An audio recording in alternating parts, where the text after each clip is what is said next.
오늘부터 이제 요한계시록 하는데 제가 좀 차분차분하게 넘어갈 겁니다. 무슨 말인가 빨리 안 가고요. 우리가 성경에서 꼭 읽어야 될 책들이 있습니다. 예를 들자면은 우리 성경책이 몇 권이죠? 예, 그래도 낫습니다. 어떤 분은 성경책이 한 권이지 뭘 그걸 또 묻느냐고 이렇게 시면 됐어요.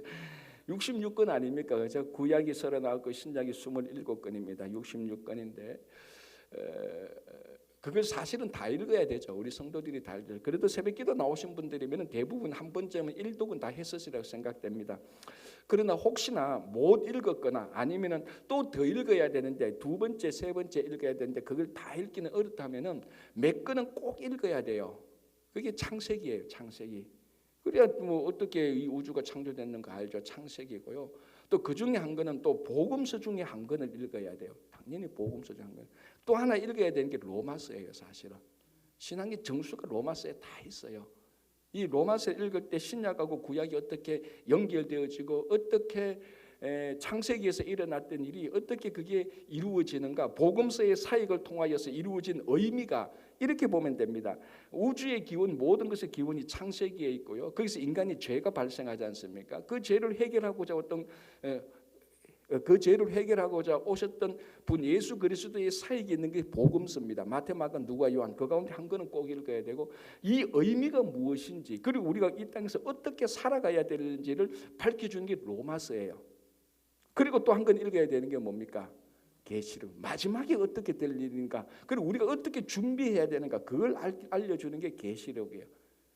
그래서 저한테 성경을 다 읽기 어려운데 이 성경의 진수를 알기 위해서 읽어야 될 성경이라 그러면 창세기하고요, 복음서 가운데 한 권, 뭐 마태복음, 마가, 누가, 물론 마태, 마가, 누가하고 요한복음은 차이는 좀 있지만 그래도 마태, 마가, 누가, 요한복음보다는 마태, 마가, 누가복음 가운데 하나를 읽어야 되고요. 그리고 로마서를 읽고 그리고 요한계시록을 읽으면요, 성경의 흐름이 쫙 보이는 거예요. 그렇다고 간사하게 요것만 계속 읽으면 안 됩니다. 또 머리 써가지고 그럼 요것만 읽자 다는 그래 제발 좀 잔머리 돌리지 마시라고. 그러나 이건 그만큼 중요하다는 건데 그 중에 한 권이 요한계시록입니다. 근데 이 중에 제일 창세기나 복음서나 로마서 가운데 제일 논쟁이 되는 것, 쉽게 말하면 문제가 되는 책이 요한계시록이죠. 왜냐하면 이게 이제 앞으로 읽어보고 여러분 읽어보시면 나지만 이게 논쟁이 많이 될 수밖에 없는 게 상징이 많고 숫자가 많아요. 왜 이게 상징이 많을 수밖에 없는가 하면 이 상징이 전부 다 적그리스도를 상징하고 적그리스도 배후에는 로마가 있는 거예요. 로마 제국이 있는 거예요. 이 로마 제국은 세상을 의미하는 거거든요. 그러니까 그 로마 제국에 그러니까 로마 제국에 대놔놓고 로마 제국이 나쁘다 이렇게 말하면은 이 문서가 요한계시록이 불온 문서가 됩니다. 그죠? 정부에 저항하는 문서가 되니까 그걸 상징으로 쓴 거예요. 숫자도 나오고 그 대표적인 상징이 숫자예요. 아니면 용해 이런 것들, 바다에서 올라온 짐승들, 땅에서 올라온 이런 것들이 전부 다 상징인데 그런 것들을 해석하는 차이가 이게 너무나 다르기 때문에 요한계시록이 논쟁이 되는 거예요. 그리고 이 요한계시록에 읽어보면은 1장, 2장, 3장, 그래도 4장, 5장까지는 읽어가요. 어디서부터 막히기 시작하는 거면 6장부터 막히기 시작해요. 왜? 6장부터 이제 본격적인 심판이 들어가거든요. 7인을 떼고 또 대접 심판이 오고 나팔 심판이 오고 이런 것들 오면 이제 막 헷갈려요. 지금 길을 잃어버려요. 지금 어디에 있는지 이게 무슨 심판인지 뭐 이런 헷갈리는 게 있기 때문에 좀 어렵기 때문에 요한계시록이 가장 이제 해석하는 데 있어서 주석하는 데 있어서 더 쉽게 하면 이해하는 데 있어서 논쟁이 되기 때문에 요한계시록이 가장 이제 문제가 되었던 책인데 그럼에도 불구하고 우리는 이 아까 말씀드린 것처럼 요한계시록은 반드시 읽어야 되는 겁니다. 그리고 그 신앙 왜 읽어야 되는가 하면 우리가 종말 신앙을 가져야 되는 겁니다. 종말 신앙. 이게 이제 제가 곧 얘기할 건데요. 이게 어마어마하게 중요한 겁니다. 자, 요한계시록을 이제 우리가 뭐 새벽기도 창세기부터 쭉 본 것 아닙니까? 이제 드디어 마지막 책에 왔는데 요한계시록이 특별히 코로나 팬데믹을 거치고 난 다음에 또 한 번 더 중요하게 되었어요. 이 요한계시록이 또 그 전에 언제 중요했는가 하면 1999년도 그러니까 이 천년이 바뀌는 시대 아닙니까? 뉴 밀레니엄이라 그랬지 않습니까? 사실 역사적으로 1999년도는 굉장히 중요한 시기였습니다. 왜냐하면 천년이 바뀌는 시대였으니까. 그죠? 그러니까 999년, 1999년 이제 앞으로 2999년 거기에 뭐 살아 계실 분은 없을 것 같습니다. 여기 계신 분 같은데 또 결혼을 했다고 또 기분 나빠할 필요 없습니다. 그리고 욕심 부리면 안 됩니다. 2999년도 중요한 그때는 우리가 다 하늘나라에 있을 거라는 거예요. 예수님께서 그 사이에 안 오신다면은 1999년도 굉장히 중요한 해입니다. 왜냐하면 밀레니엄이 바뀌잖아요. 10년, 100년이 바뀌는 게 아니고 1000년이 바뀌는 시대였어요. 그렇게 제가 개인적으로 보니까 21세기로 오면서 인류 역사가 많이 바뀌어요. 급격하게 바뀌는 겁니다. 정신 차리지 못할 정도로 바뀌는 것 같아요. 그래서 그때도 요한계시록 열풍이 불었습니다. 사실은 한국 어떤 데서 왜 밀레니엄이 바뀌면서 이게 뭐 또 무슨 일이 생기는가? 극단의 또 이단과 비슷한 사람들은 천년이 바뀌면서 뭐 천지개벽이 일어난다 그런 소리도 했고요. 그때 한번 중요했고 또 최근에 보니까 이 코로나 팬데믹을 거치면서 세상 사람들도요, 아 이거 종말이 있겠구나라고 생각을 하게 된 거예요. 그게 오히려 예수 믿는 사람은 당연하고요. 저도 사실은 뭐 종말이 있다고 다 믿는 사람들 아닙니까? 이 종말이 믿다고 있었는데, 야 정말로 이런 식으로 종말이 오는구나라는 생각을 한 게 코로나 팬데믹 아닙니까? 사실 저는 개인적인 이거는 제 개인적인 간증이니까 여러분 뭐 이건 그냥 목사님 생각이구나 하고 해도 되는데 저는 진짜로 제가 전에도 비슷한 말을 했습니다. 어쩌면 하나님의 진심은 이번에 끝내려고 했을 수도 있었을 거예요. 어쩌면은. 그런데 하나님께서 또 한 번 더 연기해 주셨구나. 또 한 번 연기. 물론 뭐 의학적으로 과학자들은 인간의 의술이 발달해서 백신을 빨리 만들었고 이런 얘기를 다 합니다.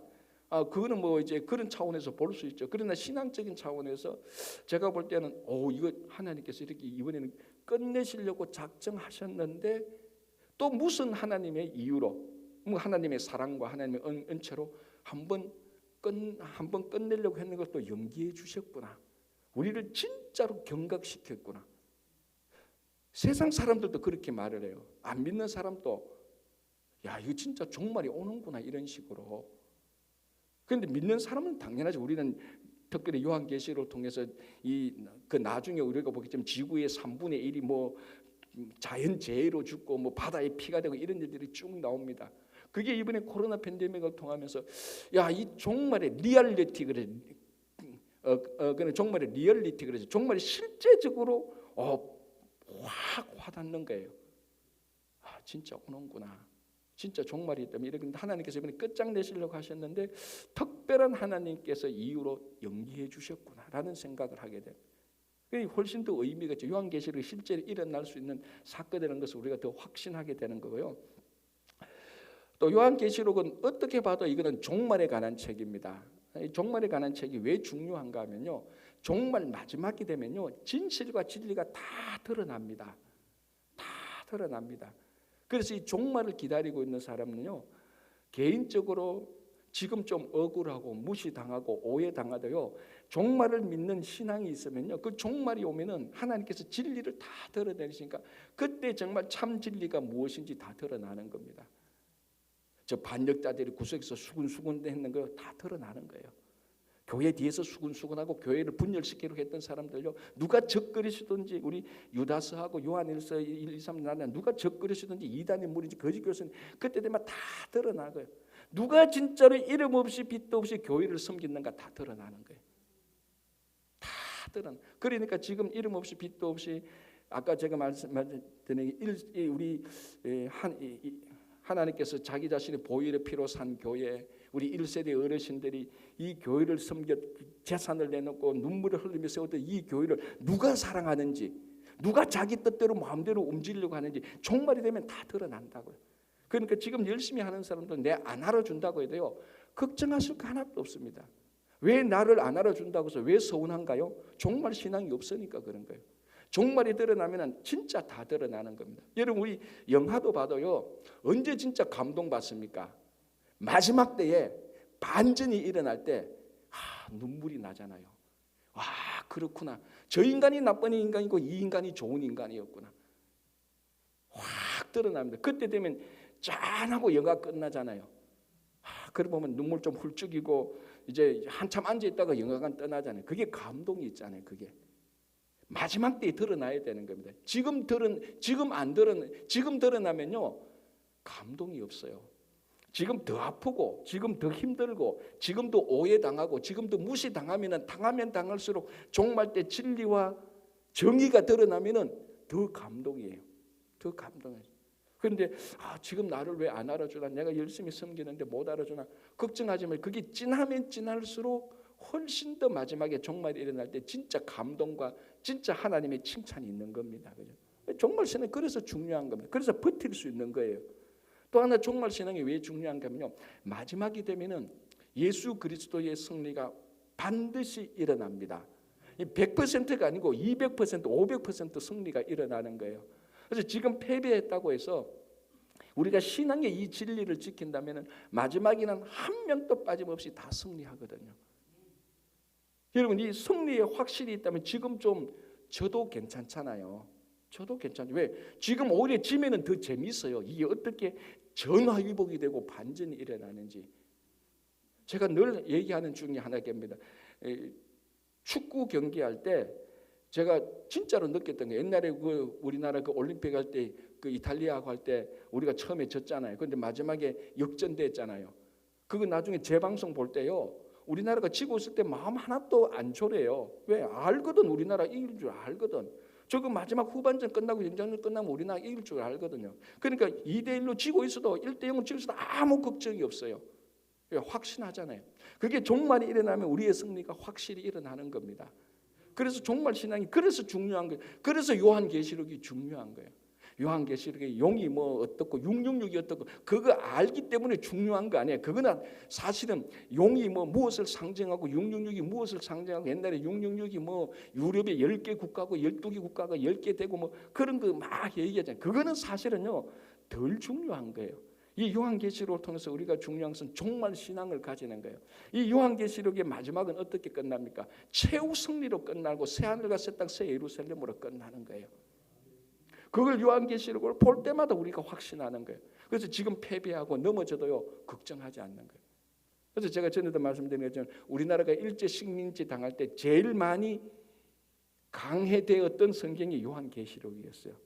그때 제일 많이 부흥 집회할 때 제일 많이 인기 있는 책이 요한계시록이었어요. 왜? 지금 일본의 식민지를 당하고 있는데 언젠가는 하나님께서 오실 때 우리는 승리할 것이라는 실제적인 삶하고 일치됐잖아요. 그러니까 굉장히 요한계시록을 많이 읽는 거예요. 이렇게 보면은 막 흥미진진하잖아요. 옛날에 우리 애들이 이제 초등학교 다닐 때 제가 한번 물어봤습니다. 야, 너는 성경 가운데 무엇이 제일 좋냐 하니까 요한계시록이 제일 좋대. 아니 저게 미쳤나 싶더라고 속으로. 아니 요한계시록은 교회 장로들도 모르고 나도 헷갈리는데 요한계시록이 제일 좋대. 물었습니다. 왜 좋나 했겠냐? 아우 재밌대. 전쟁도 하고 막 나니까 재밌대. 요한계시록 그런 얘기가 나오잖아요. 그것 때문에 요한계시록이 중요한 게 아니고 요한계시록의 마지막 승리는 예수 그리스도의 그 예수 그리스도의 승리가 우리들에게 보장된다는 것을 확신해 주기 때문에 중요한 거예요. 그래서 중요한 겁니다. 또 하나는요. 우리에게 종말 신앙을 가지면요. 이 요한계시록을 읽으면 종말 신앙을 가면요. 지금부터도 우리가 세상을 이기기 시작하는 겁니다. 여러분 우리가 세상을 이긴다는 게 뭡니까? 여러분 각자 나름대로 신앙생활하면서 세상을 이긴다는 나름대로 정의를 할 수 있지 않습니까? 여러분 세상을 이긴다는 것은요. 세상의 것에 집착하지 않는 겁니다. 다른 말하면 세상에 미련을 두지 않는 거예요. 우리 일반적인 말도도 이런 말이잖아요. 부러우면 지는 거다 이런 말을 합니다. 청년들이. 너 저 사람이 가지고 있는 돈, 신분 부러워하면 네가 지는 거야. 그런데 평범하게 살아도 대기업의 우리 말하면 재벌 2세가 평범하게 살아가는 서민들의 삶이 부럽거든요. 어떨 때면. 그럼 이 사람이 지는 거예요. 그럼 부러워하면 지는 거예요. 정말 신앙을 가지면요. 세상이 부러울 게 없어요. 또 두려울 것도 없어요. 아니 죽어봤자 천국인데 뭐. 그 신앙을 안 가진다고요. 사람들이 신앙생활하고 교회 섬기는 거 가만히 보면요. 저 사람한테 예수가 있나? 50년, 60년, 30년, 40년 믿어 그런 의심이 들 경우도 있다고요. 그러니까 늘 세상적인 방식 그대로 교회 가지고 들어오는 거예요. 30년, 40년 믿어도 헤게모니 질라 그러고 한인에서 하는 거 그대로 교회 안에 들어오는 거예요. 그런 사람들은 절대 세상을 이길 수 없어요. 여러분, 자기가 출세하고 성공한다고 해서 세상을 이길 수 있나요? 천만에요. 돈 많다고 권력 있다고 세상 이기는 거 아닙니다. 세상에 미련이 없는 사람이 세상을 이기는 거예요. 그래서 세상 사람들이 와서 세상에 유혹을 해도요, 그게 관심이 없어요. 예수 그리스도를 믿고 예수 그리스도를 기뻐하고 이 땅에서 열심히 살면서 하나님께 영광되고 그게 좋은 거예요. 교회 가서 이름 없이 빚도 없이 섬기고 성도들하고 진짜 그리스도 안에서 친교하고 그게 좋은 거예요. 그 사람은 세상을 이긴 거예요, 이미. 그래서 사도 바울이 뭐라고 말합니까? 나는 날마다 죽노라고 말하는 거예요. 제가 성경을 볼 때 바울의 간증 가운데 가장 위대한 간증이 저는 그거라고 생각합니다. 나는 날마다 죽노라. 내가 날마다 죽는데 세상에 미련을 가질 일이 있습니까, 여러분? 없잖아요. 있는 재산도 다 내주는 거. 내가 오늘 죽는데 뭐. 내가 오늘 죽는데. 그래서 바울이 날마다 죽는다는 그 간증은 정말로 위대한, 그건 진짜로 죽어야 되는 사람만이 할 수 있는 간증입니다. 날마다 죽는 사람이 여러분 날마다 죽는 사람이 권력을 자기 헤게모니를 지려고 하겠습니까? 아니지 않습니까? 다 내려놓습니다. 날마다 다 내려놓는 사람이 세상을 이기는 겁니다. 그게 요한계시록을 보고 진짜 이 안에 들어있는 메시지를 들으면요, 그렇게 되는 거예요, 진짜로. 그래서 이 요한계시록이 위대한 겁니다. 그래서 요한계시록을 읽어야 되는 겁니다. 아직 1장 1절도 안 들어갔는데 큰일이다. 지금 마칠 때 다 되겠네. 이게 큰일입니다, 요한계시록. 그래서 이 요한계시록은요, 정말로 이게 좀 구조가 복잡하고 어려운 게 있어서 그렇죠. 이걸 읽으면요, 우리 안에 끊임없는 희망과 용기가 나는 거예요. 우리는 반드시 승리한다. 그렇게 되면은 우리 참된 어떤 신앙이 있고요. 또 하나 요한계시록이 중요한 건요, 이 이단들 때문이에요. 이단들이 역사적으로 이단들이 가장 많이 자기들이 이단이 된 이유도 요한계시록이고요. 이단이 되어서 다른 사람들을 끌어오는 것도 요한계시록이에요. 왜냐하면 아까 말씀드린 것처럼 요한계시록이 왜 이단들이 좋아할 수밖에 없는가 하면요, 이 해석의 여지가 너무나 다양한 거예요. 해석의 여지가. 왜냐하면 이게 근본적으로 상징이고 숫자로 된 내용이 많기 때문에 이걸 너무나 자기 세상적인 욕심을 가지고 해석을 하기 때문에 문제가 되는 거예요. 뭐 다 아시다시피 그게 지난 한 30년, 40년 동안 가장 히트를 친 상품이 신천지 아닙니까? 그게 히트를 친 상품이에요. 제가 그때 1991년도부터 제가 이제 교육 전도사를 했습니다. 그때 제가 교육 전도사 할 때 제 있었던 청년 하나가 그때 이제 제가 대구 있지 않습니까? 원래 신천지가 대구가 본부지 않습니까? 그 청년 하나가 뭐 복음 무료 신학원에 들어갔는데 그 권사님이 저한테 왔더라고요. 자기 둘째 아가 그렇게 소심하는데 요즘 바뀌었는데 목사님 좀 상담해달래. 당연히 상담해줘. 만나서 얘기해보는 게 이게 무료 성경 신학원에 다는 거예요. 91년 되니까 그 신천지가 84년부터 이제 본격적으로 활동을 합니다. 81년도, 80년대부터 해서 그러니까 그 91년 되니까 막 이제 성장할 때요. 그때 무료 성경 신학원을 해서 많이 성장한 거예요.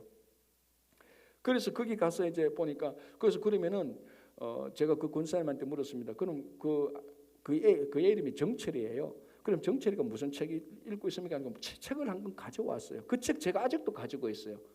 신천지에서 발행한 요한계시록 해석이에요. 그 책을 제가 아직도 가지고 있다.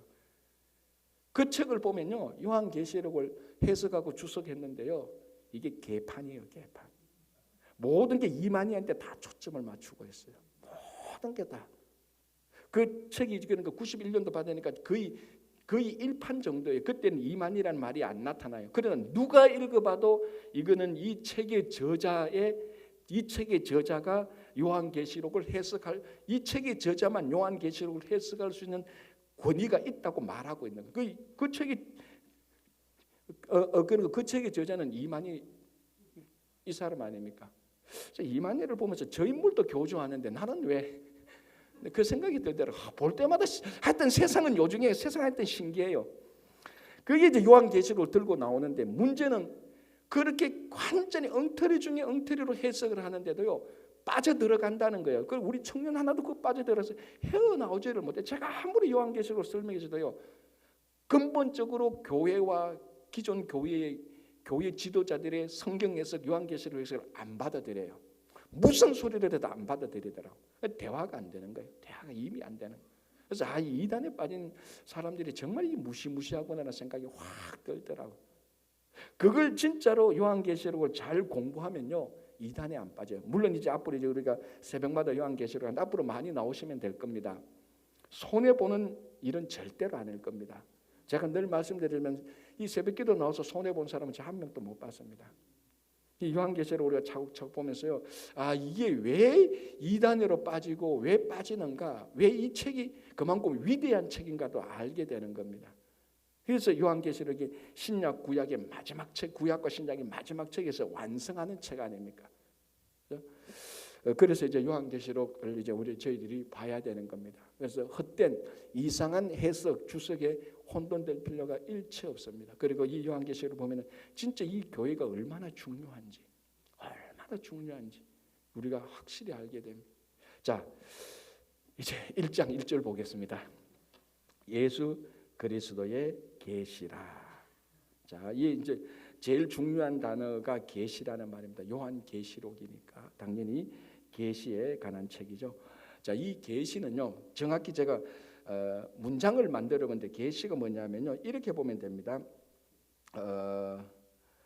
그 계시는요, 하나님께서 감추어진 진리를 우리에게 드러나게 하시는 겁니다. 그게 계시예요. 자, 여기서 중요한 것은 누가 감추어진 것을 드러나게 합니까? 하나님이, 주체가 누구에게? 우리에게라는 겁니다. 그러니까 이 계시는요, 사람이 비밀을 푸는 게 아니에요. 이게 중요한 겁니다. 그 이단들은 자기들이 이 계시를 풀려고 하니까 다 이단으로 가는 거예요. 그래서 이 계시는 하나님께서 보여주셔야 되는 겁니다, 우리들에게. 그런데 이게 어떻게 보여주시는 건가? 성령으로 보여주시는 게 됩니다. 이만희가 보여주는 게 아닌 거예요. 다른 어떤 리더가 보여주는 거예요. 이 요한계시록을 통해서 쭉 읽으면서 성령께서 우리를 감동시킬 때에 요한계시록에 참된 진리가 보이고 왜 요한계시록이 필요한가를 보여주는 겁니다. 그 주체가 하나님입니다.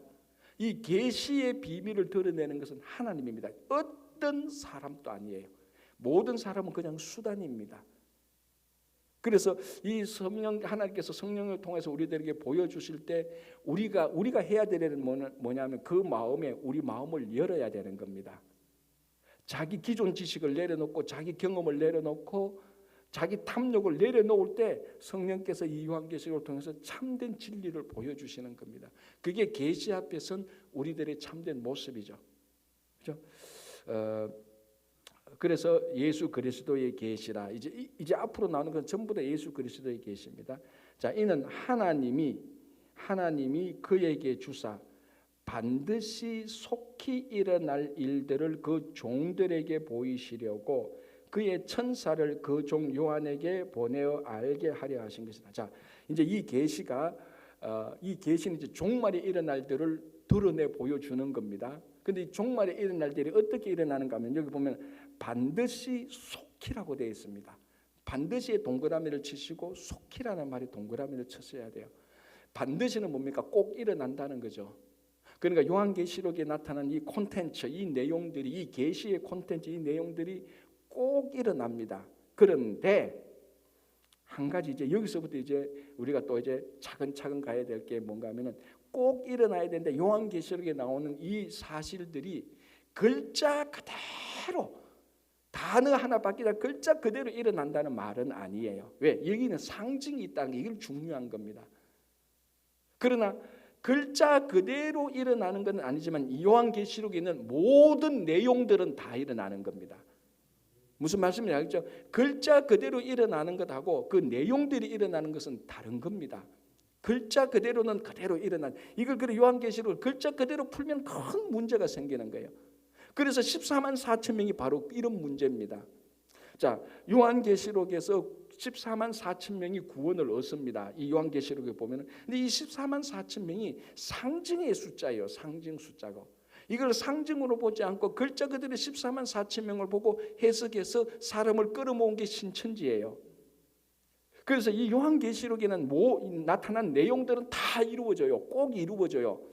그런데 이것을 상징도 무시해버리고 숫자의 의미를 무시해버리고 그걸 받아들이면 다 이단으로 빠지는 거예요.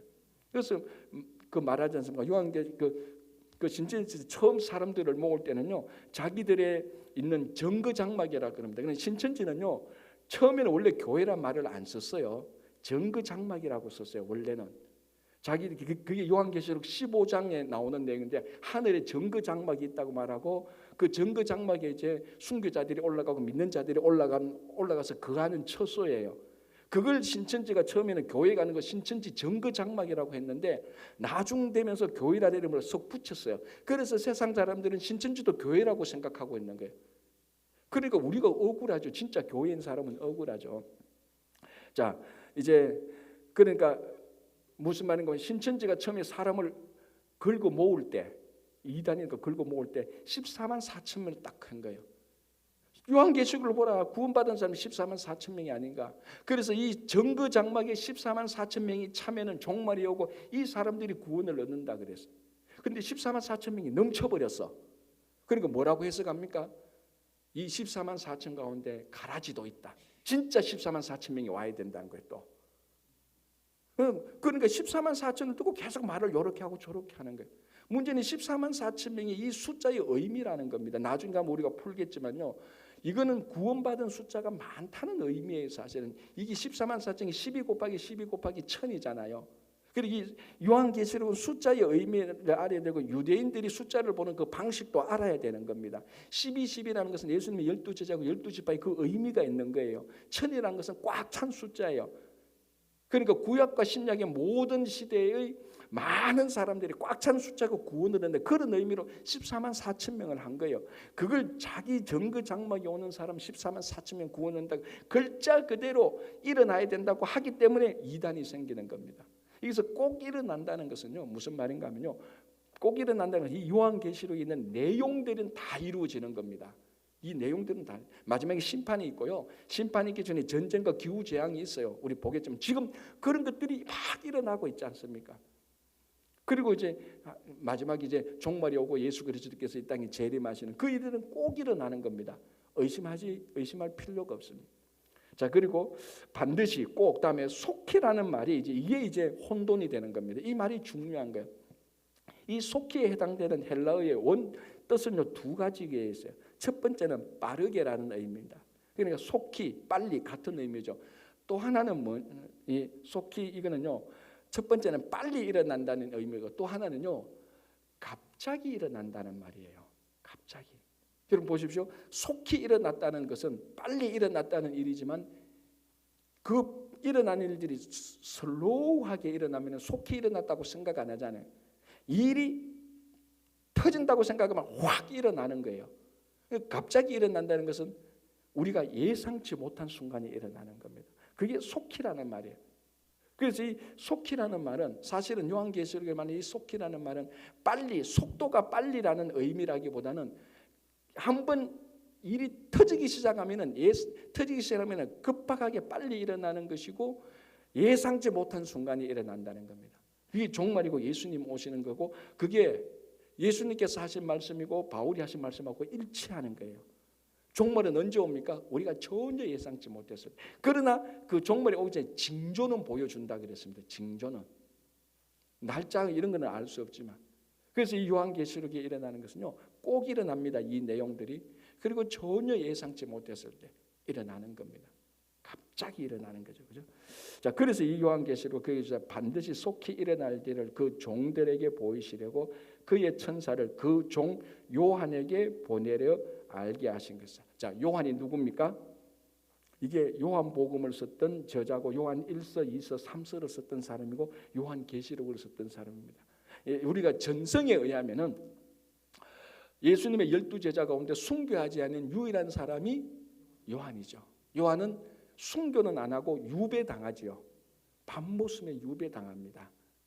자, 강 목사님 그 지도 하나 보여주실래요? 그 밤모습 나와 있는 지도요. 오늘 요 지도는 한번 봅시다. 아직 안 나네. 이제 요한계시록이 1차적인 그 대상이 누군가 하면요. 이제 2장 3장에 걸쳐서 나오는 건데 저 뒤에는 안 나오는데 괜찮아요. 제가 보면 되니까, 제가 아니까, 제 머릿속에 있으니까. 그러니까 이제 7 교회가 나오지 않습니까? 이 7 교회가 지금 전부 다 뭐냐면 다 튀르키에 있잖아요. 이번에 이제 내년에 4월 초에 가는 터키 가면 이 7 교회를 다 방문하는 거예요. 에베소부터 가는데, 자 여러분 보십시오. 어딘가 밤모섬 보이죠? 밤모섬에서 딱 보면 제일 먼저 보이는 게 에베소예요. 그러니까 저 밤모섬에 유배대가 있다고. 저 섬에 유배되면서 저 멀리 7 교회를 바라보고 있는 겁니다. 그래서 밤모섬에 유배되어 있는 이 요한에게 하나님께서 그 7 교회에 있는 그 계시를 딱 보면서 보여주는 위치가 절묘한 거예요. 절묘한 겁니다. 그래서 이 사도 요한은요, 전생에 하면 숭배하지 않고 밤모섬에 가서 유배되는 겁니다. 그 유배되면서 저 지금의 터키, 튀르키예 저 지역의 해변가에 있는 7 교회를 멀리서 바라보면서 가장 이제 그 에베소부터 나오지 않습니까? 그래서 요한계시록 제 7 교회의 메시지를 전하는 겁니다. 그게 1차적으로 요한계시록의 내용이에요. 그래서 밤모습이 바로 딱 보는 거예요. 근데 7 교회 가운데, 그러니까 이 7 교회를 보면서 하는데, 이제 사도 요한이 바로 순교 당하지 않고 하나님께서 딱 한 명은 남겨놓습니다. 이 메시지를 주려고 밤모섬에 유배시켜서 이제 보는 겁니다. 그래서 요한계시록은 어디에서 기록됐다? 밤모섬에서 기록됐다. 누가 기록했다? 사도 요한이 기록했다. 이 사람은 순교 당하지 않고 유배되어서 그걸 본 겁니다. 그 종 요한에게 보여준 겁니다. 이 요한계시록이, 그죠? 그래서 이번에 이제 우리가 이제 터키를 가면서 저기를 보면서 이제 그 유적을 이제 보면서 이 요한계시록이 기록되어 그 요한계시록의 편지가 전달되었던 그곳을 이제 보게 되고, 마지막을 또 살펴보게 되는 그런 이제 일정도 있습니다. 자, 1절 다시 한번 보겠습니다. 오늘 1절까지만 하고 마치겠습니다. 또 너무 오래 가면, 그래야 이제 또 2절부터는 다음 주에 여러분들이 많이 나와서 보지요. 1절, 예수 그리스도의 계시라. 이는 하나님이 그에게 주사 반드시, 이거는 꼭 다 일어납니다. 속히 예상치 못하게 급박하게 일어날 일들을 그 종들에게 보이시려고 그의 천사를 그 종 요한에게 보내어 알게 하신 것이라고 말합니다. 아까 계시가 그랬죠. 계시는 자기가 참선하고 수양하고 명상해도 자기가 알지 못하는 겁니다. 하나님이 알게 하는 겁니다.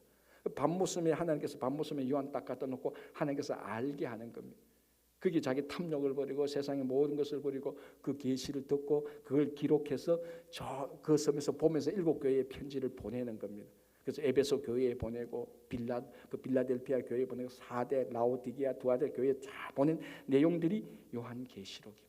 그래서 우리가 보면서 앞으로 새벽 시간에 이 내용을 보면서 정말 가장 파워 있는 종말 신앙들을 여러분들이 꼭 가지시기 바랍니다. 기도하겠습니다. 하나님 아버지 감사합니다. 오늘 특별히